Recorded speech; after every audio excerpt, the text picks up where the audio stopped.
کے اندر داخل ہوا تھا۔ آنگن میں ہی سب بیٹھے تھے۔ ماحول میں کافی تناؤ تھا۔ گھر کے اندر جاتے ہی اس کے قدم رکے تھے۔ خیریت ہے ماں؟ سب ٹھیک ہے؟ اس نے اپنی ماں کی جانب قدم بڑھائے تھے جب اس کی ماں نے کٹیلی نگاہوں سے اسے دیکھا تھا۔ کچھ خیریت نہیں ہے؟ تجھے تو کچھ فکر ہو تو معلوم ہونا، سارا دن جرگے اور زمین کے کاموں میں مصروف رہتے ہو، ذرا اندازہ ہے ناک کے نیچے کیا ہو رہا ہے؟ اس کی ماں نے اسے انداز میں کہا۔ اس کے ماتھے پر بل پڑے۔ جو باتیں صاف صاف کہیں ماں۔ اس کے کہنے پر اس کی ماں اس کے مقابل کھڑی ہوئی۔ پیچھے ہی چچی، اس کی بہنیں اور چچی کی بیٹیاں کھڑی تھیں۔ سب منہ پر ہاتھ رکھے دارم خان کو دیکھ رہے تھے اور اس کے سامنے کھڑی اس کی ماں کے علاوہ کسی کی جرأت نہیں تھی کہ وہ دارم خان کے سامنے کھڑا ہو جاتا۔ مناہل نے خلا کا نوٹس بھیجا ہے۔ اس کی ماں کی بات پر اسے شدید جھٹکا لگا۔ مناہل پاکستان آ گئی؟ سرخ آنکھوں سے اس نے اپنی ماں سے پوچھا۔ اس وقت وہاں کھڑا ہر فرد سمجھ سکتا تھا کہ دارم خان کی غیرت پر کتنا بڑا وار ہوا تھا۔ ہم کو نہیں معلوم پاکستان آئی ہے یا نہیں، پر وہ ہماری عزت کا جنازہ نکالنے پر تلا ہے۔ دارم خان، اگر یہ خلا ہوا تو یہ تمہارے نام پر کالک ہوگا۔ اس کی ماں غصے سے بول کر اندر چلی گئی تھی۔ دارم خان وہیں مٹھی پیچھے کھڑا رہ گیا۔ میں تم کو نہیں چھوڑوں گا۔ اگر تم یہ سمجھتی ہو کہ تم خلا کا کیس کر کے مجھ سے بچ جاؤ گی، تم شاید بھول گئی ہو تم دارم خان کی غیرت ہو۔ تمہیں مار تو سکتا ہوں پر تمہیں چھوڑ نہیں سکتا۔ غصے سے بڑبڑاتے وہ اپنے کمرے کی جانب بڑھا۔ اپنے کمرے میں داخل ہو کر اس نے سارا کمرہ تہس نہس کر دیا اور پھر پرسکون ہونے کی کوشش میں سگریٹ سلگا کر کاؤچ پر بیٹھا تھا۔ سگریٹ کے گہرے کش لیے پرسوچ نظروں سے چھت گھورنے لگا تھا۔ بے انتہا حسن کا مالک، اس کی رنگت میں سرخی تھی، وجاہت کا شاہکار تھا۔ کوئی ایک بار اسے دیکھتا تو متاثر ضرور ہوتا، پر وہ تعلیم یافتہ نہیں تھا۔ گاؤں کی روایات نے اس کے ذہن کو بھی بہت محدود کر دیا تھا۔ بڑوں کی تربیت نے اسے بہت تنگ ذہن بنا دیا تھا۔ مناہل اس کی پھپھو کی بیٹی تھی، اس سے عمر میں 3 سال چھوٹی۔ اس کے دادا جان نے اس کی پھپھو کی شادی غیر خاندان میں کی تھی، اپنے ملازم کے بیٹے سے۔ وجہ یہ تھی کہ اس کی پھپھو معذور تھی۔ گھر والوں کا تو کہنا تھا کہ پھپھو کی شادی ہی نہ کی جائے، پر اپنی بیٹی کے ساتھ بھابھیوں کا رویہ دیکھتے اس کے دادا جان روایات توڑنے پر مجبور ہو گئے تھے۔ وہیں دوسری جانب اس کی پھپھو اس رشتے کو قبول نہیں کر پائی تھی۔ بے شک وہ معذور ضرور تھی، لیکن محلوں سے ڈائریکٹ جھونپڑی ہو گئی تھی اور یہ بات انہیں برداشت نہیں تھی۔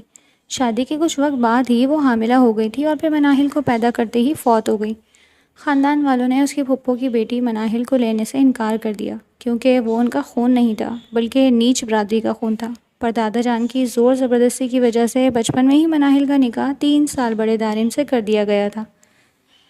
یہ بات دارم خان کی ماں کو برداشت نہیں ہوئی کہ دارم خان کی بیوی ایک نیچ گھرانے سے ہو، اسی لیے انہوں نے اپنی نفرت کا شکار مناہل کو بنانا شروع کیا تھا۔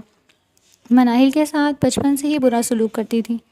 جب مناہل 5 سال کی تھی تو دارم خان کی ماں نے کانچ کا گلاس گرانے کے جرم میں اس کا ہاتھ جلایا تھا۔ یہ منظر دادا جان نے اپنی آنکھوں سے دیکھا تھا اور پھر وقت رہتے ایک بڑا فیصلہ کیا۔ انہوں نے مناہل کے باپ کو شہر میں ایک چھوٹا سا کاروبار کھلوا دیا اور مناہل سمیت اس کے باپ اور گھر والوں کو شہر بھیج دیا۔ دادا جان سمجھے تھے اس سب سے ٹھیک ہو جائے گا، پر وقت گزرنے کے ساتھ حویلی کے باقی لوگوں کی طرح دارم خان کی ماں کو بھی مناہل سے مزید نفرت ہونے لگی۔ جب دادا جان نے اپنی جائیداد کا ایک کثیر حصہ اپنی نواسی مناہل کے نام کر دیا، سب کو اس پر بہت اعتراض تھا۔ مناہل غیر برادری کی ہو گئی تھی، وہ ان کا خون نہیں تھا، تو پھر ان کی جائیداد پر مناہل کا حق ہی نہیں تھا، اور پھر اپنی جائیداد اور زمین واپس حاصل کرنے کا ایک ہی حل تھا، وہ تھا دارم خان کی مناہل سے رخصتی۔ لیکن دادا جان کے انتقال کے بعد نہ جانے وہ لوگ کہاں روپوش ہو گئے تھے۔ ڈھونڈنے کے باوجود مناہل یا اس کے باپ کا کوئی پتہ نہیں ملا۔ دادا جان کی وصیت کے مطابق مناہل کی جائیداد مناہل کے بعد ٹرسٹ میں چلی جاتی۔ دارم خان سگریٹ پیتے چھت کو گھور ہی رہا تھا، اس کے کمرے کا دروازہ کھلا۔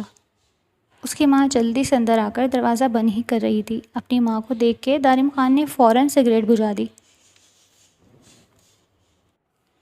میں پہلے ہی بتا رہی ہوں دارم، بہت محنت کیا ہے میرے شوہر نے اور تمہارے باپ نے ان زمینوں پر۔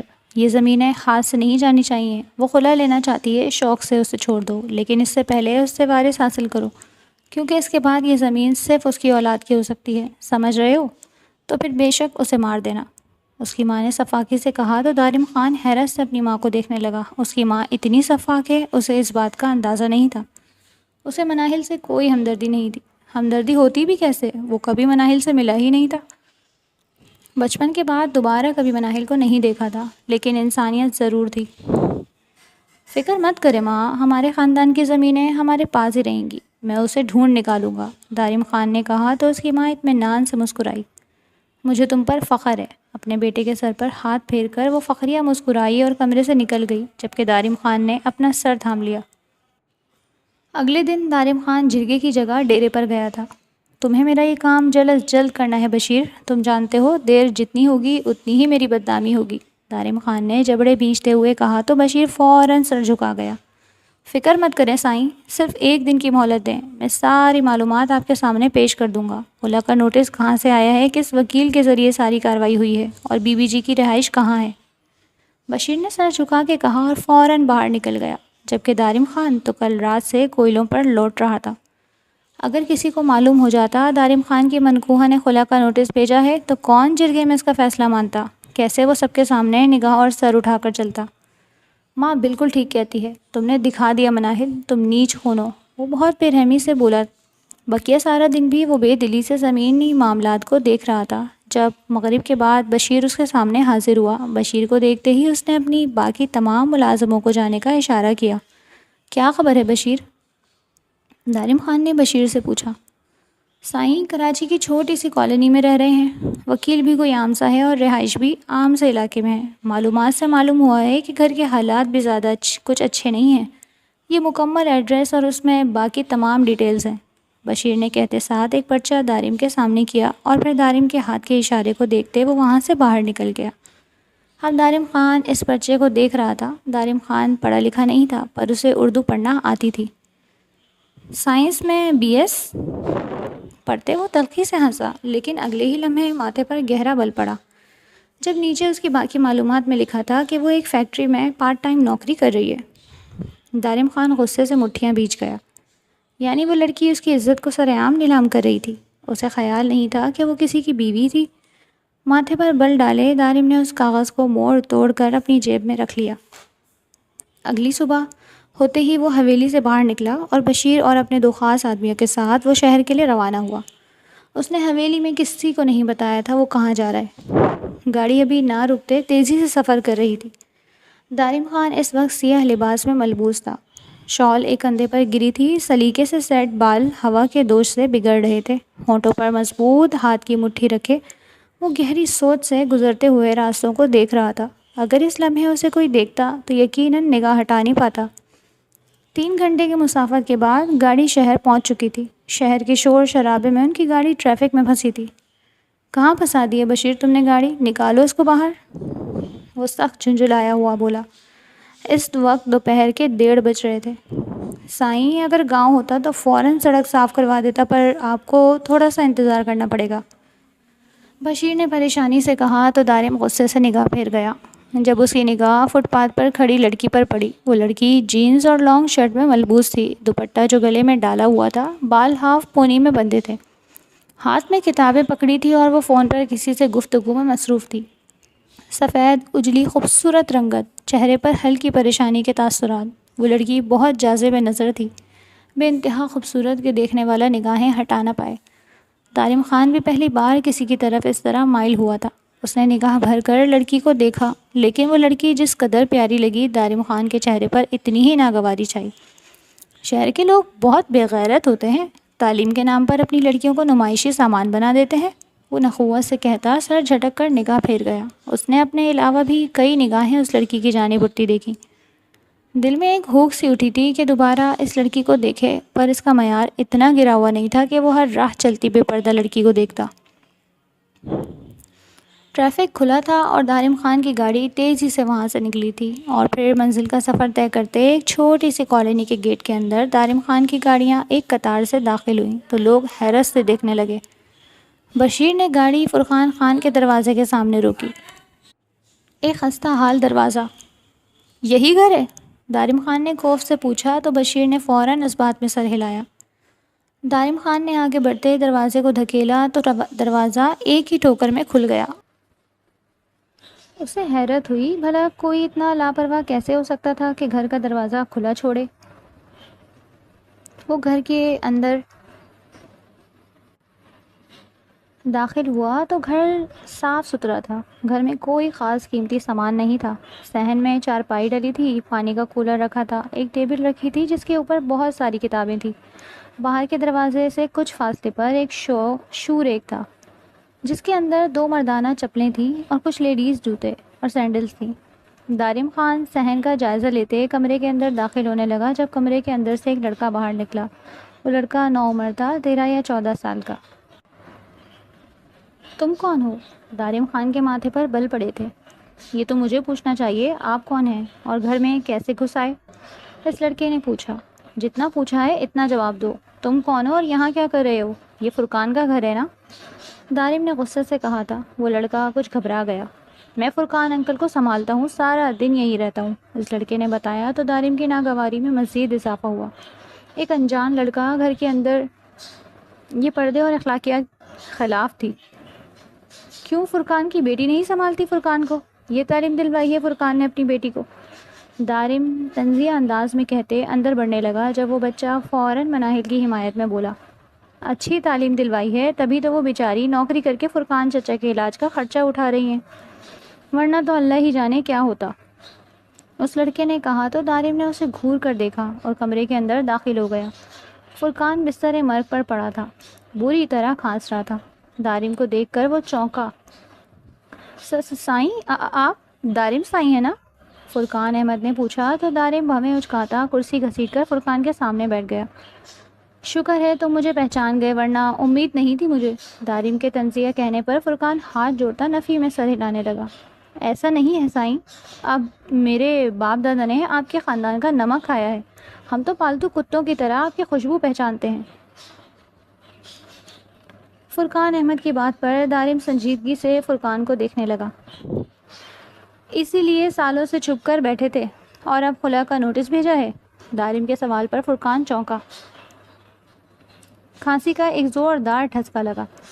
نہیں, کبھی نہیں سائیں, میں تو ایسا سوچ بھی نہیں سکتا. مجھے اس متعلق کچھ بھی نہیں پتا. میں نے تو مناہل کو اپنی بیٹی نہیں, آپ کی امانت سمجھ کر پالا ہے. فرقان کھانستے ہوئے عاجزی سے بولا. تو پھر رابطہ کیوں نہیں کیا؟ کہاں روپوش تھے, اور خلا کا نوٹس کیسے بھیجا؟ تم جانتے ہو نا فرقان, تمہارا خلا کا نوٹس میری غیرت پر وار تھا, دارم نے کہا. تو فرقان کی آنکھوں سے آنسو گرنے لگے. میرا خدا گواہ ہے سائیں, میں نے ایسا کچھ نہیں کیا. روپوش نہیں ہوا, بس جہاں مناہل لے کر آئی وہاں آ گیا. کیونکہ میں محتاج ہوں, میں تو خود سے کھانا بھی نہیں کھا سکتا. میری صحت سے ہی مجھ پر بوجھ ہے. میرے پاس تو کچھ ہی دن بچے ہیں. میں تو خود دعا کر رہا تھا کہ کس طرح آپ سے رابطہ ہو جائے اور میں مناہل کو آپ کے سپرد کر دوں اور سکون سے مر سکوں. وہ آپ کی امانت ہے, فرقان نے کہا. تو دارم نے گہری سانس لی.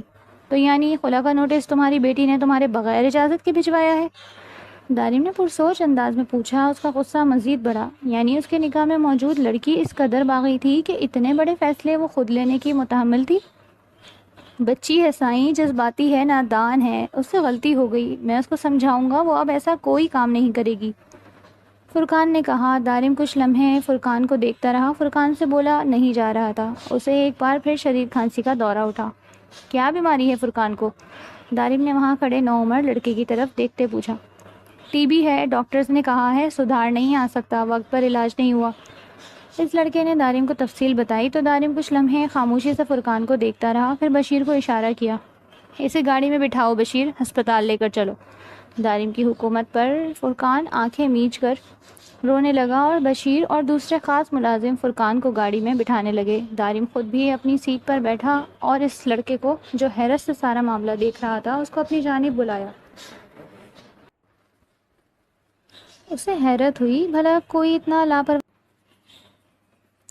تمہارے پاس مناہل کا نمبر ہے, رابطہ کیسے کرتے ہو اس سے ایمرجنسی میں؟ دارم نے اس لڑکے سے پوچھا. تو اس لڑکے نے فوراً اپنی جیب سے چھوٹا سا موبائل نکال کے دارم کو مناہل کا نمبر دیا. اور پھر دارم خان کی گاڑیاں ایک بار پھر قطار سے اس کالونی سے نکلی اور شہر کے بہترین ہسپتال کی جانب بڑھ گئیں.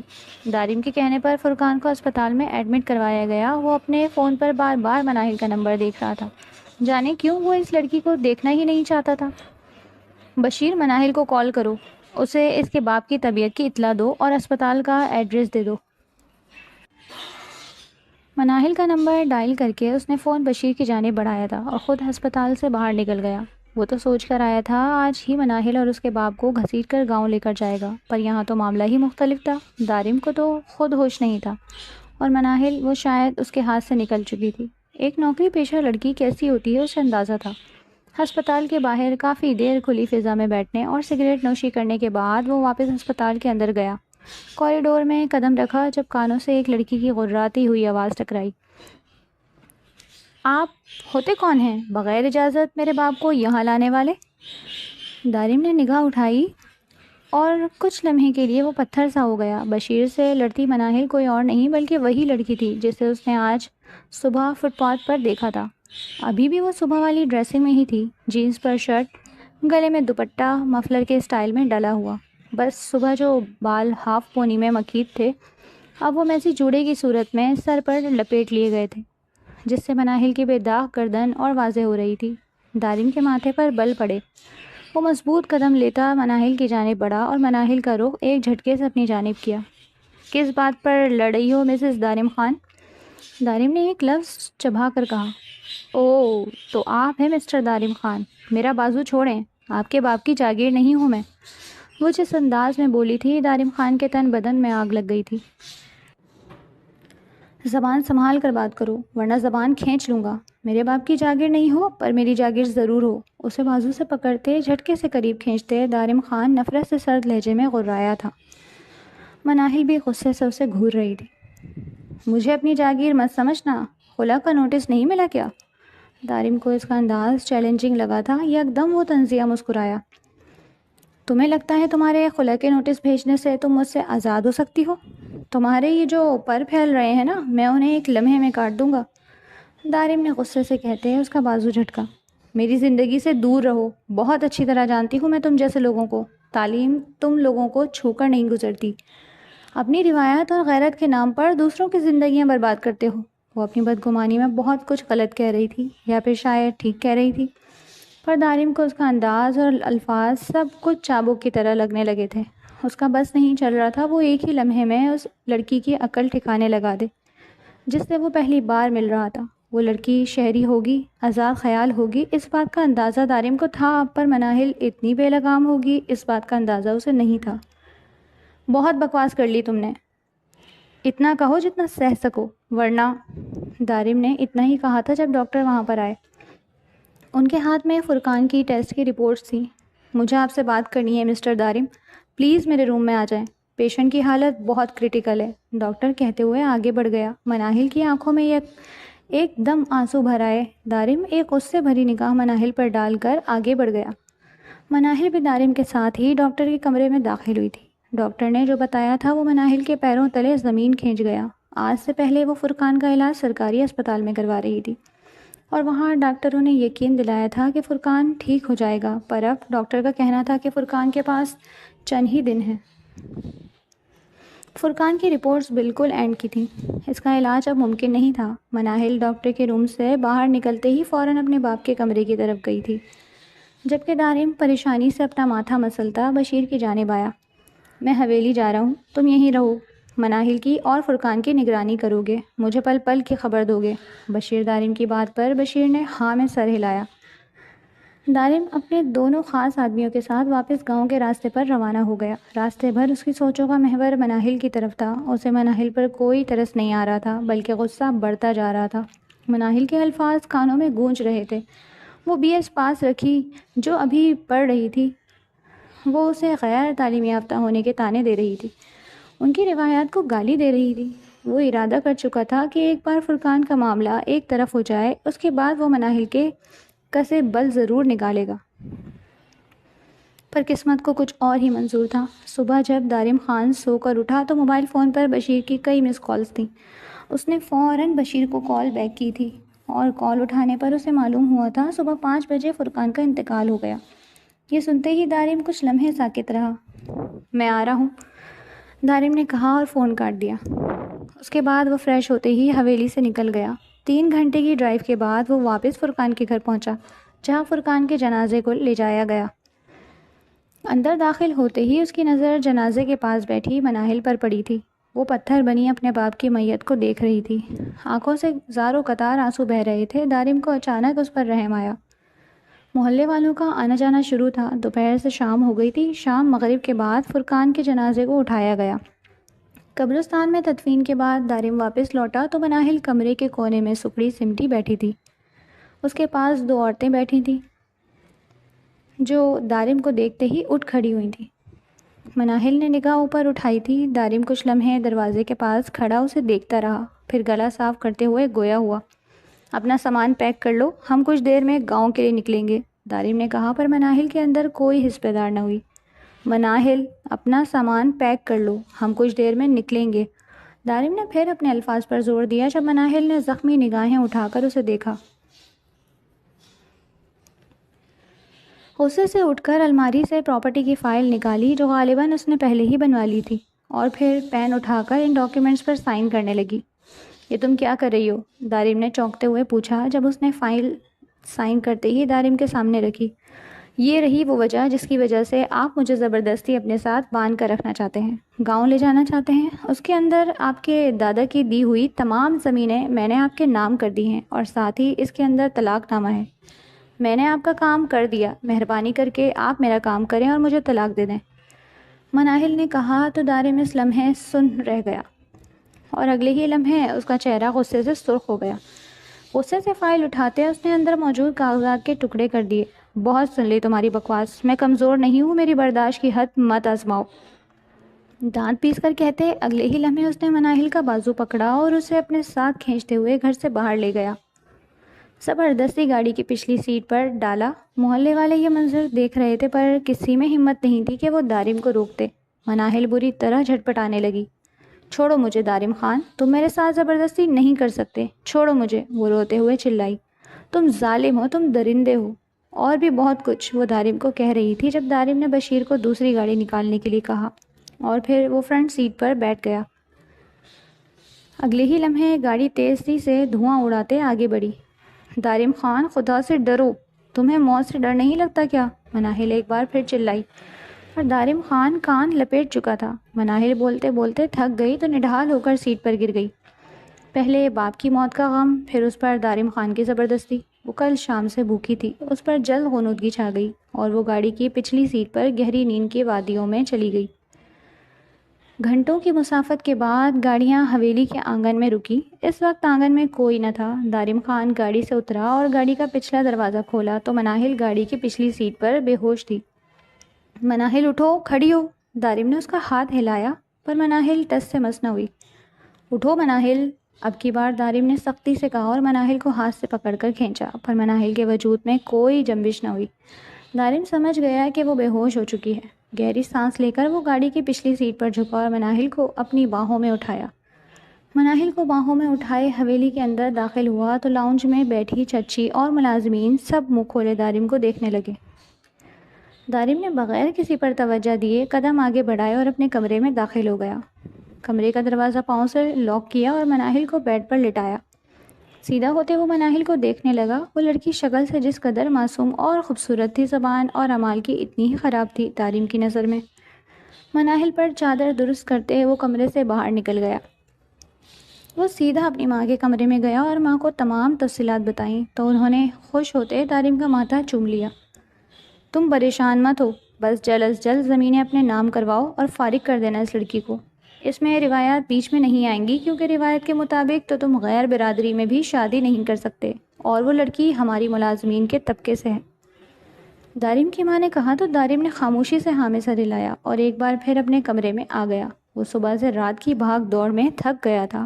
یوں تو اب تک اسے کبھی کسی عورت کی کمی اپنی زندگی میں محسوس نہیں ہوئی تھی، لیکن یہ بھی سچ تھا کہ وہ تھا ایک مرد. فریش ہو کر اپنے بستر پر آ کر لیٹا تو اپنے پہلو میں اٹھتی اس دھیمی مدھم خوشبو کو نظر انداز کرنا مشکل ہو گیا. وہ اس کے نکاح میں تھی. خود پر ضبط کرنے کے باوجود جذبات جو زندگی میں کبھی نہیں جاگے تھے اب بری طرح مچلنے لگے. اس نے چہرہ گھما کر مناہل کو دیکھا، ایک بھرپور نظر مناہل پر ڈالی اور پھر خود پر ضبط کرتے کروٹ دوسری جانب موڑ لی. تھوڑی مشکل ہوئی تھی پر تھکن کے باعث دارم خان جلد ہی خود بھی نیند کی وادیوں میں اتر گیا. صبح دارم خان کی آنکھ کھلی تو پہلی نگاہ اپنے پہلو میں سوتی ہوئی مناہل پر پڑی. وہ اب بھی بے سود سو رہی تھی۔ دارم بستر سے کھڑا ہوا، اپنے کپڑے لے کر واش روم میں گیا، فریش ہو کر باہر نکلا اور ایک نظر سوتی ہوئی مناہل کو دیکھا اور پھر کمرے سے باہر نکل گیا۔ کمرے سے باہر نکلتے ہی اس نے ملازموں کو ناشتہ تیار کر کے کمرے میں لانے کا کہا اور ساتھ میں کچھ نئے کپڑے بھی۔ کچھ دیر بعد ملازمہ کھانے کی ٹرالی لیے کمرے کے اندر داخل ہوئی۔ دارم نے ملازمہ کو جانے کا اشارہ کیا اور خود مناہل کے قریب گیا۔ وہ یہ سب نہیں کرنا چاہتا تھا۔ بہرحال اس کی نظر میں وہ ایک باغی لڑکی تھی، پر فی الحال اس کے علاوہ کوئی مناہل کا خیال رکھنے والا نہیں تھا۔ سب اسے ملازم کی بیٹی سمجھتے تھے۔ مناہل، اٹھو، ناشتہ کرو۔ دارم نے اسے ہلایا جب وہ ہلکا سا کسمسائی۔ اس بار دارم نے اسے جھنجھوڑ ڈالا۔ ہڑبڑا کر وہ نقاہت سے دارم کو دیکھنے لگی۔ ناشتہ کر لو، پھر میں حویلی سے چلا جاؤں گا تو میرے پیچھے کوئی تمہیں کھانے کا نہیں پوچھے گا، دارم نے کہا تو مناہل نے اس بات میں سر ہلایا۔ وہ خاموشی سے دارم کے سامنے ناشتہ کرنے لگی۔ جب وہ ناشتہ کر کے فارغ ہو گئی تو دارم نے خود برتن واپس ٹرالی میں رکھے۔ ڈریسنگ روم میں تمہارے لیے کچھ نئے کپڑے رکھے ہیں، وہی کپڑے پہننا، یہاں تو ہمارا شہری بیہودہ لباس نہیں چلے گا۔ دارم نے اس کے لباس پر چوٹ کی تھی جبکہ مناہل اسے غصے سے گھورنے لگی تھی۔ تمہارے پاس مناہل کا نمبر ہے؟ رابطہ کیسے کرتے ہو اس سے ایمرجنسی میں؟ میں کسی کے لیے اپنا لباس تبدیل نہیں کروں گی، مناہل نے ڈٹائی سے کہا۔ دارم کے باہر نکلتے قدم تھمے۔ مرضی ہے تمہاری، تم خود چینج نہیں کرو گی تو میں خود چینج کرواؤں گا، مجھے کوئی مسئلہ نہیں۔ دارم کی زوم آئینے بات پر مناہل کا چہرہ سرخ ہو گیا۔ دارم نے ایک بھرپور نگاہ اس کے سرخ چہرے پر ڈالی اور کمرے سے باہر نکل گیا۔ دارم کے جانے کے بعد وہ ڈریسنگ روم کی جانب بڑھی۔ 2 دن پرانے کپڑوں میں اب اسے خود بھی الجھن ہو رہی تھی۔ اس نے ڈریسنگ روم میں دیکھا تو وہاں 4-5 الگ الگ رنگ کے لانگ فراکس تھے۔ اسے شدید جھنجھلاہٹ محسوس ہوئی۔ عجیب جاہل اجڑ لوگ ہیں، گھر میں بھی شادیوں والے کپڑے کون پہنتا ہے؟ وہ بری طرح جھنجھلائی تھی پر اس کے پاس کوئی دوسرا چارہ نہیں تھا۔ پھر کچھ سوچتے وہ دارم کی الماری کی جانب بڑھی اور تھوڑا تلاش کرنے کے بعد اسے ایک کارنر میں دارم کی ٹریک سوٹس نظر آئے۔ اس نے ایک ٹریک سوٹ نکالا اور گہری سانس لیتے فریش ہونے چلی گئی۔ جب وہ باہر نکلی تو وہ ڈھیلے پاجامے اور ٹی شرٹ میں سکون سے بیڈ پر بیٹھ گئی۔ اب اس سے آگے کا لائحہ عمل تیار کرنا تھا۔ جب اسے اچانک اپنا موبائل یاد آیا، اس کے پاس اس کا موبائل نہیں تھا۔ وہ کمرے میں اپنا موبائل تلاش کرنے لگی۔ ابھی تلاش جاری ہی تھی جب دارم کی ماں اور چچی کمرے میں داخل ہوئیں۔ وہ ان دونوں کو دیکھ کر چونکی، جبکہ کمرے میں داخل ہوتے ہی وہ دونوں بھی اسے دارم کے لباس میں دیکھ سٹپٹائیں۔ اے لڑکی، یہ کیا بیہودہ لباس پہنا ہے؟ چچی نے شدید غصے سے پوچھا۔ اس لباس میں ایسا بیہودہ کیا ہے؟ اگر یہ اتنا بیہودہ ہے تو آپ کا بیٹا کیوں پہنتا ہے؟ چچی اور دارم کی ماں کو اس سے ایسے جواب کی توقع نہیں تھی، بلکہ وہ تو یہ سمجھی تھی کہ وہ انہیں دیکھتے ہی سر جھکا لے گی۔ یہ تم کس طرح بات کر رہی ہو؟ ہمارے یہاں ملازموں کی ہمت نہیں ہوتی کہ آنکھ بھی اٹھائیں اور تم نظریں ملا کر جواب دے رہی ہو؟ دارم کی ماں غصے سے آگے بڑھی۔ پہلی بات، میں آپ کی ملازم نہیں ہوں، نہ ہی میں نے آپ کا نمک کھایا ہے، اور ویسے بھی ملازم بھی انسان ہوتے ہیں، اگر وہ آپ کا نمک کھاتے ہیں تو بدلے میں آپ کا کام بھی انجام دیتے ہیں۔ آپ انہیں اپنا نمک دے کر احسان نہیں کرتی، پورا پورا وصولتی ہیں۔ اس کے جواب پر دارم کی ماں کے چہرے پر ایک رنگ آیا تھا اور دوسرا رنگ گیا۔ غصے سے آگے بڑھتے انہوں نے اچانک مناہل کے منہ پر تھپڑ مارا تھا کہ مناہل قدم پیچھے ہوتے بے یقینی سے ان کو دیکھنے لگی۔ اسے توقع نہیں تھی کہ وہ ہاتھ اٹھا دیں۔ تمہاری جرت کیسے ہوئی میرے سامنے زبان کھولنے کی؟ زبان کاٹ کر کتوں کو کھلا دوں گی، دارم کی ماں نفرت سے کہتی کمرے سے نکل گئی، جبکہ چچی نے ایک مزاحیہ نگاہ اس پر ڈالی۔ ذلت اور اہانت کے احساس سے اس کی آنکھیں نم ہوئیں۔ شام کو دارم خان حویلی لوٹا تو آنگن میں قدم رکھتے ہی اسے پیغام ملا کہ اس کی ماں اسے اپنے کمرے میں بلا رہی تھی۔ دارم خان اپنی ماں کے کمرے میں گیا جو غصے سے کمرے میں ٹہل رہی تھی۔ اتنی دیر سے انتظار کر رہی تھی تمہارا، اس کی ماں نے غصے سے کہا۔ آپ جانتی تو ہیں میں شام کو آتا ہوں، اگر کوئی ضروری کام تھا تو آپ پیغام بھجوا دیتی، اس نے عام سے لہجے میں کہا۔ تمہاری وہ بے حیا بیوی، نہیں بلکہ وہ بیوی نہیں ہے، جو بھی ہے اس وقت تمہارے نکاح میں ہے، اس سے کہو اپنی بیہودگی شہر میں چھوڑائے، اگر دوبارہ میں نے اسے ایسے لباس میں دیکھا تو اس کی چمڑی کھینچ لوں گی۔ وہ غصے سے بولی تو دارم چونک گیا۔ اس نے مزید کوئی سوال نہیں کیا بلکہ غصے سے کمرے سے نکل گیا۔ اب اس کا رخ غصے سے اپنے کمرے کی جانب تھا۔ کمرے کے اندر داخل ہوتے ہی اس کی نگاہ کھڑکی کے پاس کھڑی مناہل پر پڑی۔ وہ اس کی ٹی شرٹ ٹراؤزر میں تھی، بال الجھے ہوئے سے کمر پر بکھرے تھے، چہرہ ساکن تھا۔ کچھ لمحے کے لیے دارم خان کا دل بے اختیار زور سے دھڑکا۔ عجیب کشمکش تھی، وہ اس لڑکی کو پسند بھی نہیں کرتا تھا، پر یہ وہ پہلی لڑکی تھی جسے دیکھ کر دارم خان کا دل اس سے بغاوت کر رہا تھا۔ شاید درمیان میں نکاح تھا اس لیے، اور دل میں وہ یہ قبول کرنے سے رہ نہیں پایا تھا کہ مناہل اسے اپنے لباس میں بہت پیاری لگی۔ پر جو بھی تھا یہ حویلی کے قواعد و قانون کے خلاف تھا۔ یہ کیا بیہودہ لباس پہنا ہے تم نے؟ میں نے صبح تمہارے لیے کپڑے ڈریسنگ روم میں رکھے تھے نا؟ دارم خان غصے سے اس کی جانب بڑھنے لگا۔ بڑھتے ہوئے بولا تو مناہل نے اسے سرد نظروں سے گھورا۔ میں کسی کی مایو اور شادی میں نہیں جا رہی تھی جو فراکس پہنتی۔ بندے کے پاس خود بھی کامن سینس ہوتا ہے، مناہل نے کاٹ دار لہجے میں کہا۔ وہ شادی میں پہننے والے لباس تمہارے اس بیہودہ لباس سے بہت بہتر ہیں۔ میری غیرت گوارا نہیں کرتی کہ میری بیوی حویلی میں اس طرح کے کپڑے پہن کر رہے کہ ہر ایک کے منہ پہ اس کا نام ہو۔ دارم نے اس کا بازو دبوچتے سرد لہجے میں کہا۔ بہت غیرت مند ہو دارم خان تمہیں یہ گوارا نہیں کرتا کہ تمہاری بیوی کا نام کسی کے بھی منہ پر ہو، لیکن تمہاری غیرت کو یہ گوارا ضرور کرتا ہے کہ تمہاری بیوی کے منہ پر کوئی بھی تھپڑ مار دے۔ پر میں کوئی گائے یا بیل نہیں ہوں، مجھ پر آج تک کسی نے ہاتھ نہیں اٹھایا، پر باخدا آج لحاظ کر گئی، لیکن اگر دوبارہ مجھ پر کسی نے ہاتھ اٹھایا تو میری جوابی کارروائی شاید تمہیں میرے قتل کرنے پر مجبور کر دے گی۔ یہ کہتے مناہل کی آنکھیں نم ہوئی تھیں، جبکہ دارم بری طرح کھٹکا تھا۔ نگاہ مناہل کے دائیں گال پر گئی جو ہلکا سا سوزش تھا۔ تم پر ہاتھ اٹھایا ہے؟ کس نے ہاتھ اٹھایا ہے؟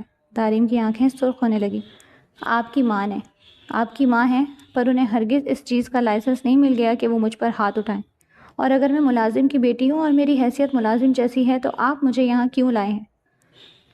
صاف کیوں نہیں کہتے کہ صرف پراپرٹی کے لیے لائے ہیں؟ تو میں خود اس پراپرٹی پر تھوکتی ہوں۔ دارم خان پیپرز لاؤ، میں اس پراپرٹی کو ابھی سائن کر دوں گی، پر بدلے میں مجھے میرا آزادی نامہ چاہیے۔ اگر یہ سمجھ رہے ہو کہ میرے پشتوں نے جو نمک کھایا ہے میں اس کی نمک حلالی کروں گی تو بہت معذرت، میں نمک حرام رہنا پسند کروں گی۔ دارم کا ہاتھ جھٹکتی وہ بیڈ پر بیٹھ گئی تھی، جبکہ دارم خان ضبط سے آنکھیں بند کر گیا تھا۔ اس لڑکی کا بار بار طلاق کا مطالبہ اسے بری طرح جھنجھوڑتا تھا، اور اسے اس بات کا بھی اندازہ ہو گیا تھا کہ اس کی ماں کمرے میں آئی تھی اور انہوں نے مناہل کے ساتھ کیا سلوک کیا۔ آئندہ کوئی بھی تم پر ہاتھ نہیں اٹھائے گا، نہ تم سے کوئی فضول بات کرے گا، یہ میرا تم سے وعدہ ہے۔ پر تم یہ کپڑے چینج کر لو، اگر تمہیں یہ کپڑے پہننے ہیں تو تم بے شک میرے سامنے پہن سکتی ہو، مجھے کوئی اعتراض نہیں، لیکن میرے پیچھے مناسب لباس پہن لو۔ میں واقعی نہیں چاہتا کہ کوئی میری عزت پر سوال کرے۔ دارم خان نے بہت نرمی سے کہا تھا اور کمرے سے باہر نکل گیا، جبکہ مناہل اس کے نرم لہجے پر اسے دیکھتی رہ گئی۔ یہ شخص نرم بولتا تھا، اسے حیرت ہوئی۔ شاید اس کے نرم لہجے کا اثر تھا کہ وہ کھڑی ہوئی تھی اور ڈریسنگ روم سے ایک پلین فراک اٹھا کر واش روم میں چلی گئی، جبکہ دارم خان اپنی ماں کے کمرے میں گیا جہاں اس کی چچی اور چچی کی بیٹیاں بھی بیٹھی تھیں۔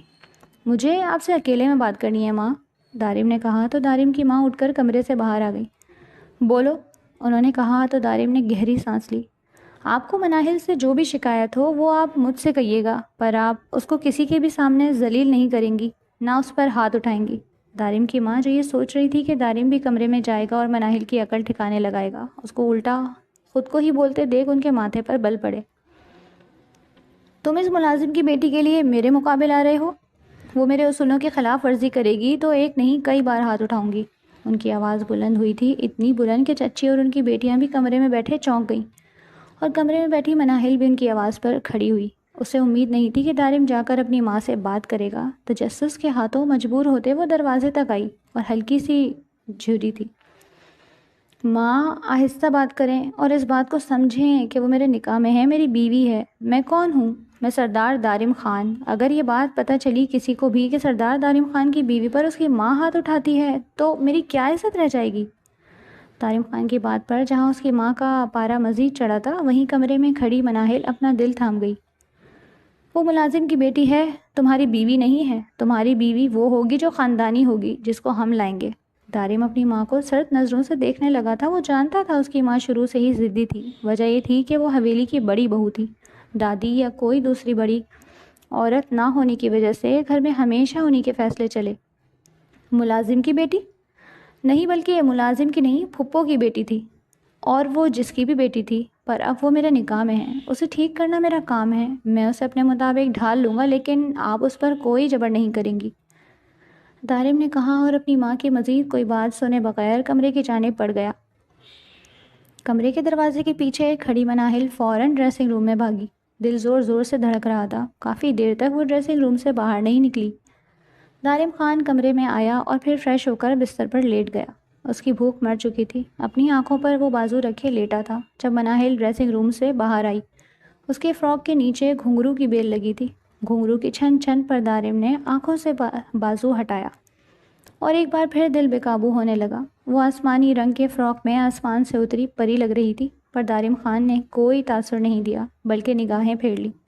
مناہل آہستہ سے چلتی بیڈ کے کنارے پر ٹک گئی۔ اس نے ایک نظر دارم کو دیکھا اور خود بھی بیڈ پر دراز ہو گئی۔ کچھ لمحے گزرے تھے جب اسے اچانک اپنی کمر پر کسی کا ہاتھ محسوس ہوا۔ وہ گھبرائی، پر اس سے پہلے کچھ کرتی دارم اسے اپنی جانب کھینچ چکا تھا۔ یہ کیا کر رہے ہیں آپ؟ وہ بری طرح گھبرائی۔ تم بہت خوبصورت ہو مناہل، تمہیں دیکھ کر میرا دل بے اختیار ہونے لگتا ہے، دارم خان مدہوش لہجے میں بولا تو مناہل کا چہرہ سرخ ہو گیا۔ وہ بری طرح سٹپٹائی، سمجھ نہ آیا کیا کرے۔ اسے امید نہیں تھی کہ دارم خان اس کے ساتھ کوئی ایسی حرکت بھی کرے گا۔ ہاں تھینک یو، بہت شکریہ، پر یہ تعریف کا کون سا طریقہ ہے؟ تھوڑا دور ہو جائیں، وہ بری طرح گھبراتے ہوئے بولی۔ پہلی بار کوئی مرد اس کے اس طرح قریب آیا تھا، جبکہ اس کی گھبراہٹ اب دارم خان کو مزہ دے رہی تھی۔ یعنی وہ شہری بولڈ لڑکی اس قدر بھی مشرقی ہو سکتی ہے کہ اس کے چھونے پر سرخ گلاب بن گئی۔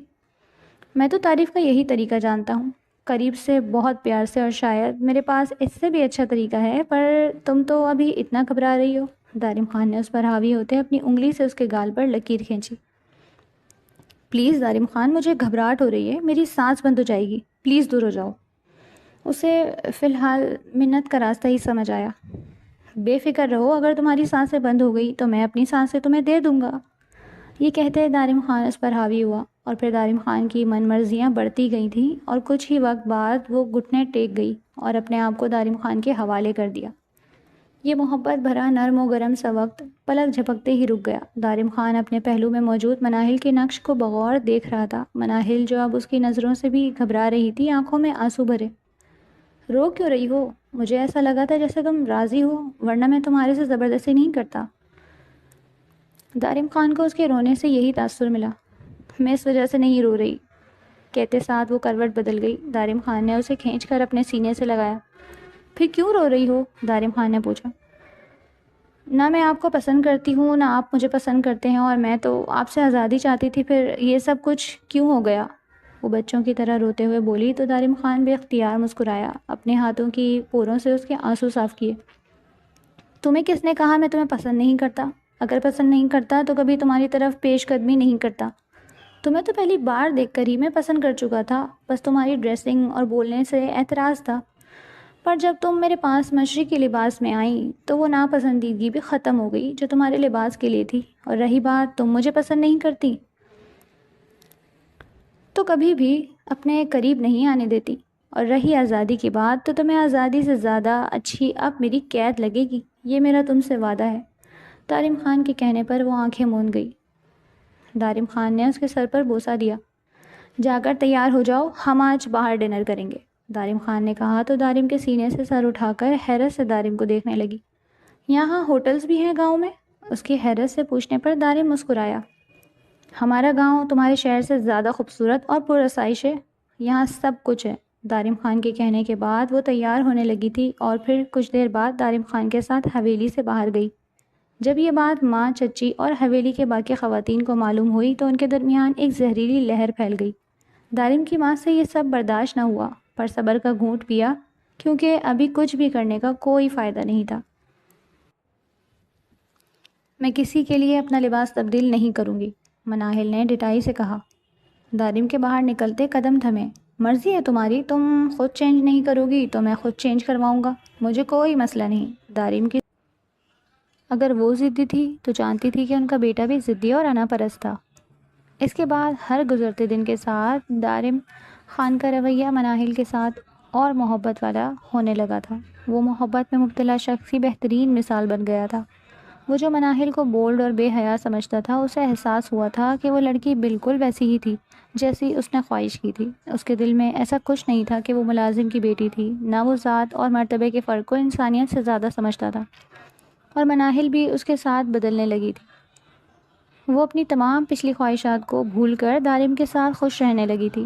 اب نہ اسے آزادی چاہیے تھی، نہ شہر واپس جانے کی خواہش تھی۔ شہر سے زیادہ خوبصورت اور حسین زندگی اسے دارم نے دی تھی، ایسی زندگی جس کا اس نے کبھی تصور بھی نہیں کیا تھا۔ ان کی زندگی کا یہ خوبصورت موڑ کسی کو نہیں بھایا، سب کے دلوں میں حسد کی آگ جل چکی تھی۔ دارم کی ماں خاموش ضرور تھی، پر یہ خاموشی طوفان سے پہلے کی خاموشی تھی۔ ابھی وہ کمرے میں دارم کی چچی کے ساتھ بیٹھی تھی جب ملازمہ بھاگتے ہوئے آئی اور بتایا، مناہل بی بی کی طبیعت خراب ہے، وہ الٹیوں پر الٹیاں کر رہی ہیں۔ یہ سنتے ہی چچی اور دارم کی ماں دونوں ایک دوسرے کو دیکھنے لگی، اور پھر وہ مناہل کے کمرے میں گئی تھی۔ مناہل کی بے حال ہوئی حالت دیکھ کر انہیں سمجھنے میں مشکل نہ ہوئی تھی کہ معاملہ کیا تھا، جبکہ مناہل انجان تھی، اسے ان سب باتوں کا اندازہ نہیں تھا، وہ اسے بدہضمی سمجھ رہی تھی۔ تم آرام کرو، میں ڈاکٹر کو بلواتی ہوں۔ یہ کہہ کر چچی اور دارم کی ماں کمرے میں گئی تھی۔ چچی پریشانی سے دارم کی ماں کی جانب بڑھی۔ بھابھی جان، یہ سب کچھ ٹھیک نہیں ہے، کچھ کریں۔ دارم تو پہلے ہی اس ملازم کی بیٹی کے پیچھے لٹو ہو رہا ہے، اگر اولاد ہو گئی تو دارم اسے ہمارے سر پر بٹھا دے گا۔ چچی کی بات پر دارم کی ماں نے گہری سانس لی۔ ایسا نہیں ہو سکتا، میں یہ بچہ ہونے ہی نہیں دوں گی، وہ شدید غصے سے بولی۔ کیا کریں گی؟ بچہ مروا دیں گی؟ حمل ضائع کروا دیں گی؟ اس سے کیا ہوگا؟ بلکہ دارم کو اس سے مزید ہمدردی ہو جائے گی۔ کچھ ایسا کریں بھابھی کہ سانپ بھی مر جائے اور لاٹھی بھی نہ ٹوٹے۔ اپنی دیورانی کی بات پر دارم کی ماں سوچ میں پڑ گئی تھی، پھر کچھ سوچتے گہرا مسکرائی۔ ٹھیک ہے، جیسے ہی مناہل کچن کی جانب جائے تو مجھے خبر کرنا، انہوں نے اپنی دیورانی سے کہا۔ دیورانی سوال پوچھنا چاہا، پر انہوں نے ہاتھ کے اشارے سے روک دیا تو وہ کمرے سے نکل گئی۔ کچن کے پاس ہی دارم کی ماں کا کمرہ تھا۔ جب مناہل کمرے کی جانب جانے لگی تو چچی نے فوراً دارم کی ماں کو کال کی۔ مبارک ہو دارم، تمہاری بیوی حاملہ ہے، بہت جلد ہمارا مقصد ہمارے ہاتھ میں ہوگا، اولاد بھی حاصل ہو جائے گی، پراپرٹی بھی نام ہو جائے گی، اور پھر مناہل کا کھیل بھی ختم۔ مجھے فخر ہے تم پر میرے بیٹے، تم واقعی میری اولاد ہو۔ وہ 2 کوڑی کی ملازم کی بیٹی سمجھ رہی ہوگی تمہارے سر کا تاج بن گئی ہے، ان قریب اسے اس کا مقام پتہ چل جائے گا، بس آتے آتے مٹھائی لے کر آنا تمہارے وارث کی خوشخبری کی خوشی میں۔ دارم کی ماں مسکرا کر کہہ رہی تھی، جبکہ کمرے سے باہر گزرتی مناہل کے قدم کچھ آگے جا کر ہی تھم گئے۔ آواز اتنی تیز ضرور تھی کہ کمرے کا دروازہ کھلا ہونے کے باعث مناہل کو صاف سنائی دے رہی تھی۔ اسے اپنے کانوں پر یقین نہیں آ رہا تھا۔ دارم خان جس کی محبت میں وہ اپنا آپ ختم کر چکی تھی، وہ اسے اتنا بڑا دھوکہ دے گا؟ اس کے لیے اپنے قدموں پر کھڑا رہنا مشکل ہو گیا۔ وہ بہت مشکل سے اپنے کمرے تک پہنچی تھی۔ وہ ایک بہت مضبوط لڑکی تھی، لیکن دارم خان کی محبت نے اسے بہت محتاج کر دیا تھا۔ بری طرح روتے آخر میں بے دردی سے اس نے اپنے آنسو صاف کیے۔ غلطی میری تھی، میں جانتی تھی حویلی کے تمام افراد خود کو زمینی خدا سمجھتے ہیں، پھر نہ جانے میں کیسے دارم خان کی جھوٹی محبت میں آ گئی۔ پھر دارم خان، اس کی نظریں، اس کے الفاظ، وہ سب جھوٹ کیسے ہو سکتے ہیں؟ میں نے تو ان میں سچائی دیکھی تھی۔ تم اتنے بڑے فریبی! دارم خان، تم نے آج مجھے مار دیا، میں تمہیں کبھی معاف نہیں کروں گی۔ ابھی وہ بیٹھی رو رہی تھی جب اسے خبر ہوئی شہر سے کوئی مہمان اس سے ملنے آیا ہے۔ وہ اپنے آنسو صاف کرتی، اپنے چہرے کو درست کرتی مہمان خانے میں گئی تو پتھر ہو گئی۔ اس کا کالج فرینڈ ہادی کھڑا تھا۔ ایک لمحے کے لیے اس کا دل چاہا وہ ہادی کے گلے لگے اور چیخ چیخ کر روئے، لیکن وہ دارم خان کی عزت تھی، اس بات نے اس کو قدم روک دیا۔ بے وفائی دارم خان نے کی تھی، سراسر اس نے تو سچی محبت کی تھی۔ اس کی آنکھوں میں بے اختیار آنسو بھر آئے۔ ہادی اسے روتا دیکھ پریشان ہوا تھا۔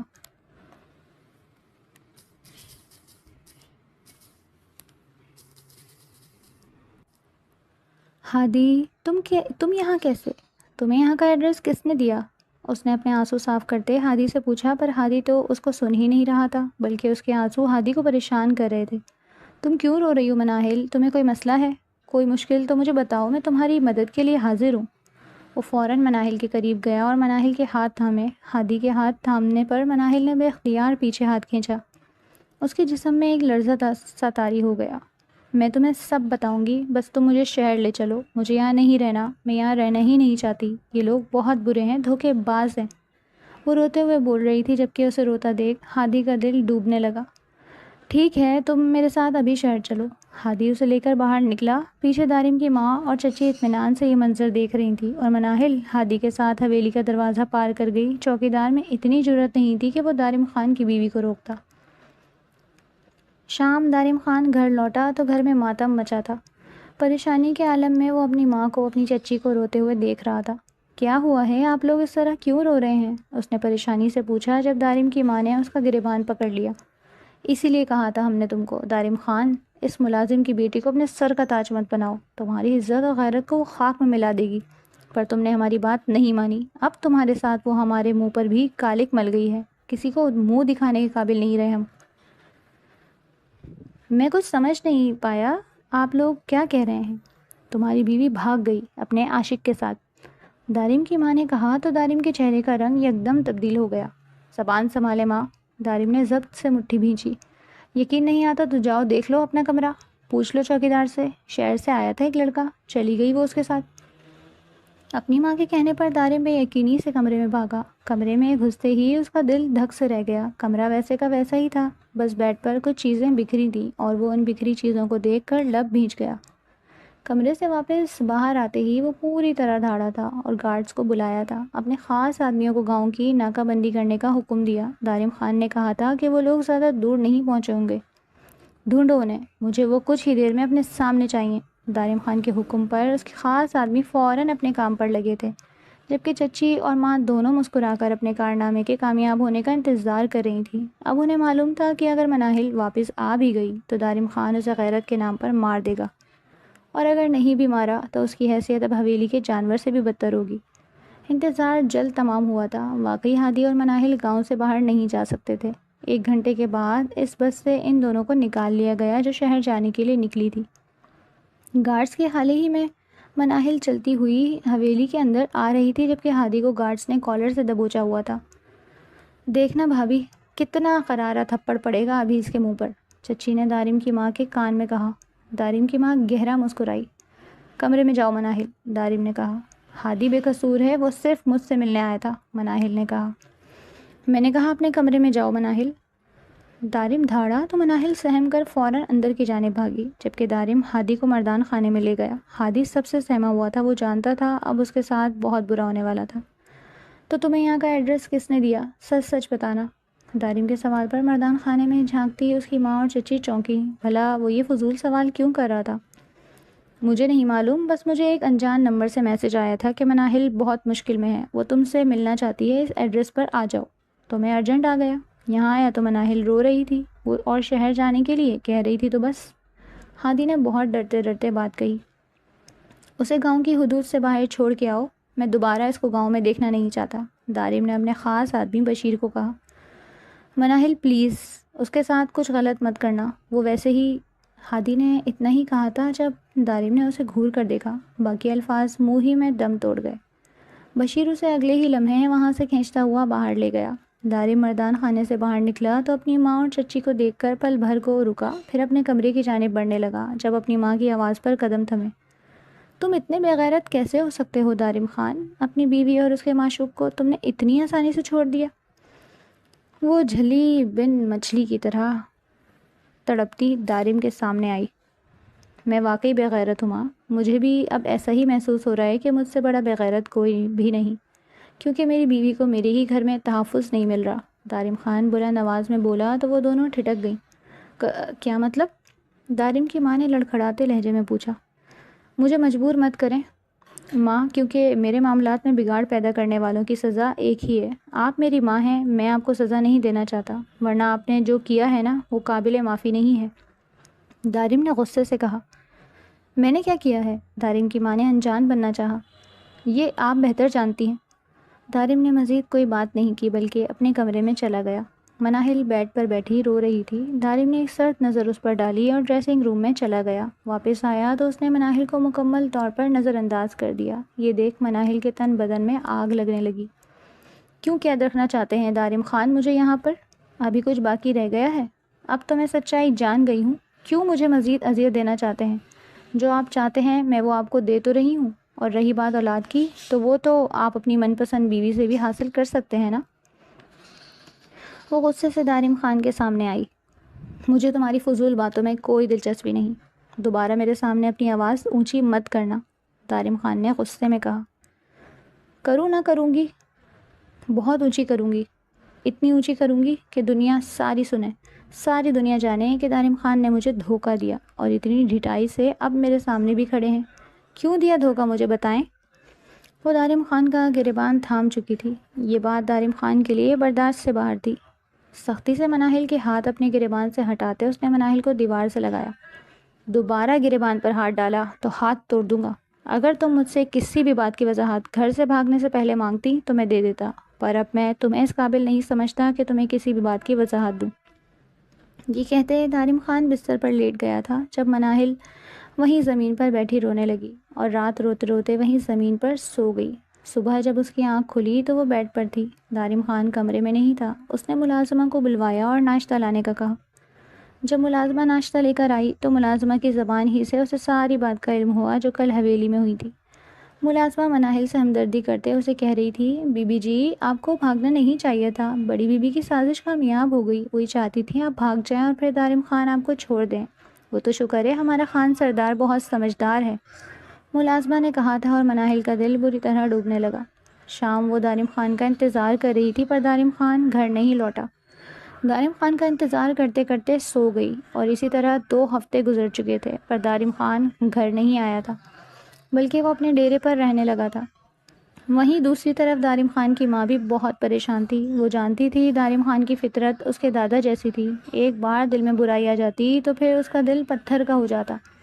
ان کے پاس آخری راستہ مناہل کا تھا۔ اگر مناہل دارم خان کو مناتی تو یقیناً دارم خان انہیں معاف کر دیتا۔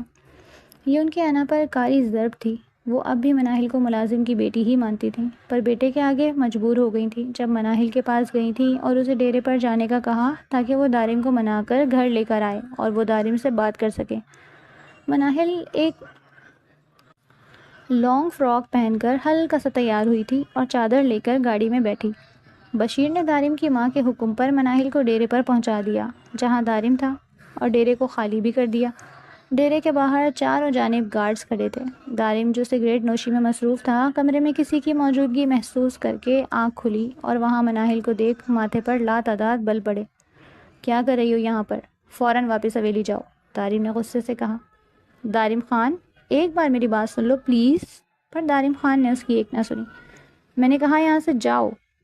آپ پر وہ بری طرح دہاڑا تھا، اور بشیر کو کال ملائی، چھوٹی بی بی کو ابھی اسی وقت حویلی لے کر جاؤ، اور تم جو اسے یہاں لے کر آئے ہو نا، اس کا حساب لوں گا میں تم سے۔ جیسے ہی کہتے دارم نے فون کاٹ دیا تھا جبکہ مناہل فوراً دارم کی جانب آئی۔ دارم پلیز ایسا مت کرو، مجھے بہت تکلیف ہو رہی ہے، ایک بار میری بات سن لو، صرف ایک بار۔ وہ دارم کے مقابل کھڑی ہوئی تھی پر دارم خان نے منہ پھیر لیا۔ تم نے میری بنائی حدود سے باہر نکل کر اپنا مقام کھو دیا، اب جاؤ یہاں سے۔ دارم خان کی بات پر اس کی آنکھوں سے موٹے موٹے آنسو گرنے لگے۔ وہ دارم خان کے قدموں میں بیٹھ گئی۔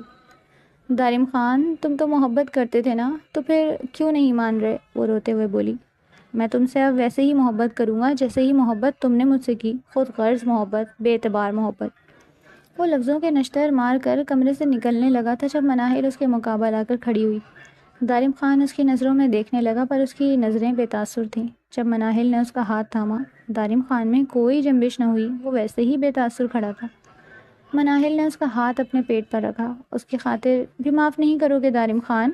مناہل کی بات پر وہ پتھر ہو گیا۔ اس کی نظر بے اختیار مناہل کے پیٹ پر پڑی جس پر اس کا ہاتھ رکھا تھا۔ کیا مطلب ہے اس بات کا؟ دارم نے بے یقینی سے پوچھا۔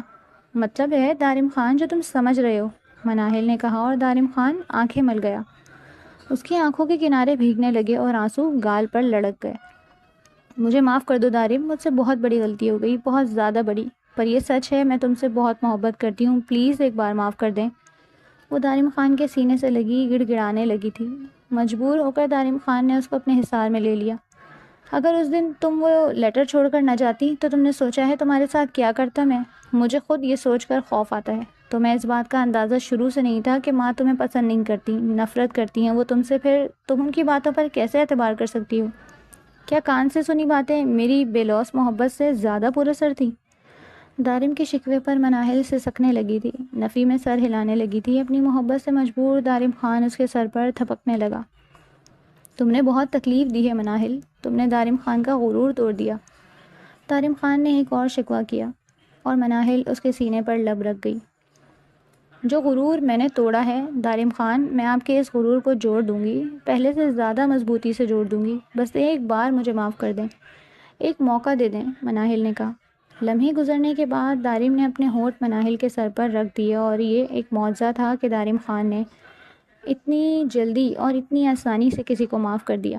وہ مناہل کے ساتھ گھر لوٹا تھا، اور مناہل کے ہی کہنے پر دارم نے اپنی ماں کو بھی معاف کر دیا تھا، پر وہ جانتا تھا اس کی ماں کی فطرت نہیں بدلے گی، اس لیے مناہل کو اپنی ماں سے محتاط رہنے کا کہا۔ دارم کی ماں نے مناہل کو قبول نہیں کیا تھا، لیکن بیٹے کے ہاتھوں مجبور ہو گئی تھی۔ 9 ماہ بعد مناہل نے جڑواں بیٹے جنم دیے، اور ان بیٹوں نے مناہل کے قدم حویلی میں اس قدر مضبوط کر دیے تھے کہ دارم خان کی ماں نے بھی مناہل کو دل سے قبول کر لیا۔ سفر تھوڑا مشکل تھا، پر طے ہو گیا تھا۔ عزیز قارئین، اپنی رائے کا اظہار ضرور کیجیے گا۔ آپ کو کہانی میں کیا اچھا لگا اور کیا نہیں لگا، سب بتائیے گا، اور اگلی کہانی آپ کس طرح کی پڑھنا چاہتے ہیں یہ بھی بتائیے گا۔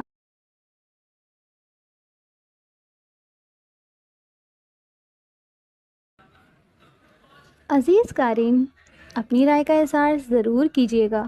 آپ کو کہانی میں کیا اچھا لگا اور کیا نہیں لگا، سب بتائیے گا، اور اگلی کہانی آپ کس طرح کی پڑھنا چاہتے ہیں یہ بھی بتائیے گا۔ آپ کی حوصلہ افزائی سے مجھے لکھنے کا حوصلہ ملتا ہے۔ میں آپ لوگوں کے کامنٹس کا انتظار کرتی ہوں، اور آپ لوگوں کے کامنٹس پڑھ کر جواب دیتی ہوں، اس لیے پلیز کامنٹس لازمی کیا کریں۔ شکریہ۔